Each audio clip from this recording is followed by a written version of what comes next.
Welcome back to the C Space Studio here at CES 2023. I am James Kotecki, and my guest right now is Mark Penn, CEO, Stagwell Inc. Welcome to the show. Thank you. Pleasure to be here. So Mark, people know you as a political strategist, obviously, and commentator. What is your role what is Stagwell, and tell me about what you're doing there. Well, Stagwell today is a $2.5 billion revenue, 14,000 person NASDAQ listed marketing company that was really, built with my core investor, Steve Ballmer, as a digital first marketing services company that now is extending out into a series of tech platforms. I mean, one of my jobs, of course, over time here was also Chief Strategy Officer at Microsoft. So we are bringing a heavy dose of the combination of marketing services, and technology to the marketing world. And tell me more about that secret sauce or that combination. If I'm coming to you as a client, what kind of a client am I? Or maybe there's no typical client, but imagine I'm a client. What are some of the things that you're going to walk me through when I start to engage with your company? Sure. Well, what I always say is, look, every company is not just becoming a digital company. Every company is becoming a digital marketing company. And so what does that mean? It means that when I started out in marketing, which was more in politics first and later on in consumer marketing, of course it was all about the TV ad and getting placement of the TV ad. Yeah. And that was the old stack. I mean, today you really have to understand the customer journey, you have to understand the product itself and a strategy behind it, you have to understand kind of the data that's then been accumulated about the habits of the customers, then you really have to understand kind of what mediums they can be reached upon, and then you have to have creative ideas that really work in those mediums because, look, there's obviously a part of technology that works on subscription, but most technology is really advertising or marketing driven. And it's advertising or marketing driven on the promise of lower cost, higher targeted, more effective marketing, really driving technology. And if we don't have that, then technology itself won't have the money it needs to grow and develop. Have some of those promises of lower cost and higher effectiveness, maybe I can read between the lines a little bit, it sounds like you're saying those haven't always exactly been met. And so what are some of the things that people have gotten wrong about trying to play in this space? Obviously a lot of people are trying to do digital marketing well. What do people get wrong? Well, look, I think that to go back to the promise, right, of the internet is I could reach that person, right, with an advertisement for ice cream the moment before. Yeah. If they thought, oh, it's super hot and I really need some ice cream now. Yeah. Right, and so a lot of what got in the way of that was that the tech industry, became, particularly the advertising industry, dominated by just a couple of players, right, that really had significant market power. And what you're really seeing now is a broadening out of the marketplace. That people are going from linear TV to streaming, to social media, and a mix of these activities.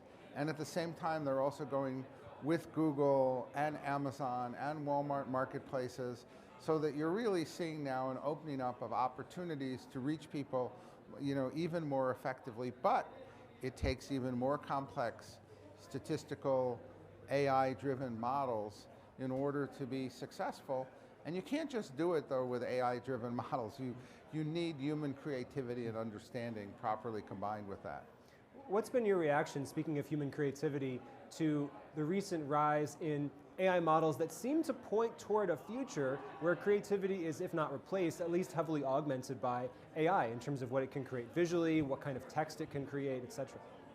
Well, look, clearly what happens over time is what computers or computing can do moves up.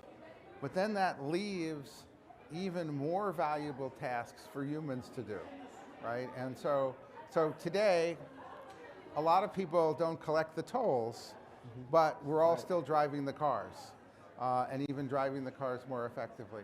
So I always say the cost of data is sinking to zero and the value of analysis to infinity, because what happens is the problems get more complex, and only even more skilled teams of people can solve those even more complex problems, and all the drudge work gets taken out. So let's create a sneaker, and all right, a computer could create 50 different images and maybe test out those 50 images find out what the most appealing image is, but there's still going to be even higher levels of creativity involved in creating that sneaker in the first place.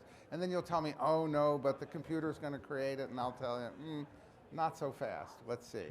I'm sure some people at CES are trying to work hard on making that happen.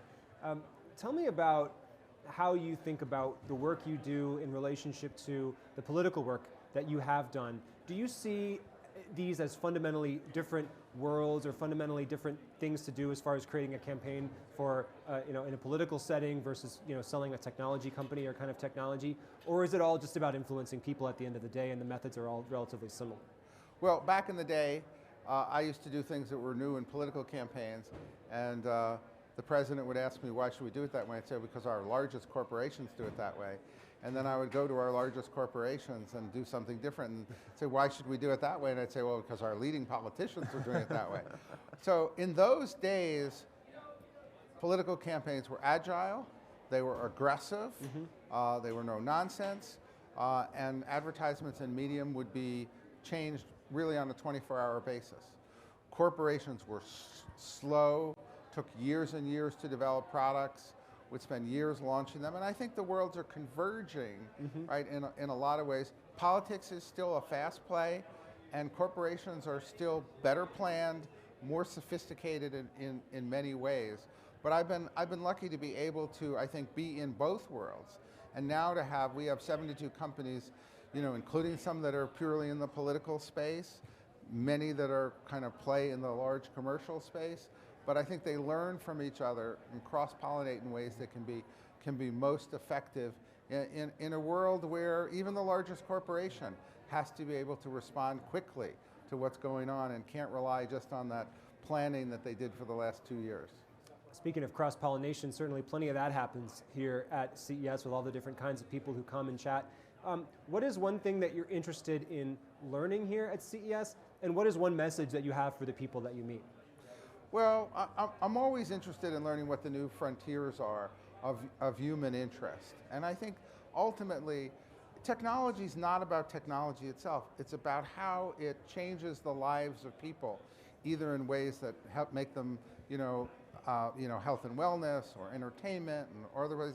So, one of the things that we've developed, and we're actually here with a booth because we've developed an AR experience in stadiums. We're here with the LA Rams, we've worked this up with the Minnesota Twins, so that fans can take their phone and see a whole new playing field, right? Or we just did a 65,000 person snowball fight in LA, where every person in the stadium could then throw snowballs against every other person in the stadium.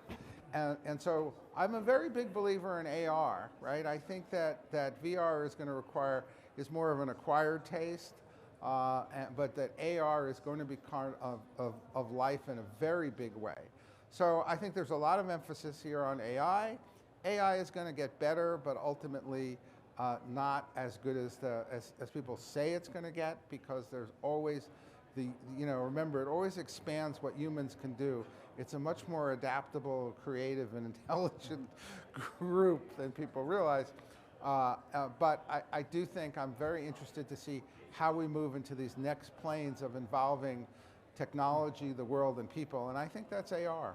Did you learn anything interesting? Did anything new kind of arise when you saw these AR use cases in stadiums, in the real world? Did anything surprise you? Well, I think what's interesting is that even in the stadiums, there's the super fan that knows everything. That person actually needs AR less. It's the casual fan who needs to get more information, or has brought their kids and they're sitting there like, okay, I've had kind of French fries and peanuts now, okay, I need to be engaged. Right. And I think that we're creating experiences that engage those folks in new ways, and where they'll say, hey, I want to come back to the stadium experience. But it's just one area. We're also developing, have developed what we call a product called Profit, which is AI-based routine that takes your news release and then determines who is going to cover it and who is going to cover it favorably, and then lets you rewrite your news release and then say, well, okay, I'm going to do better with this news release against which reporters or bloggers or podcasters. And so we have about, actually now, a family of about 10 different products across marketing where it's AR, AI, or other platforms. I feel like we're just scratching the surface, but there's never enough time here in the C Space Studio. So Mark Penn, Stagwell Inc., thank you so much for joining us here. Thank you. And thank you so much for watching. This is the C Space Studio from CES 2023. We're sponsored by Salesforce. We're happening all day today and tomorrow, and we're coming right back, so keep it here.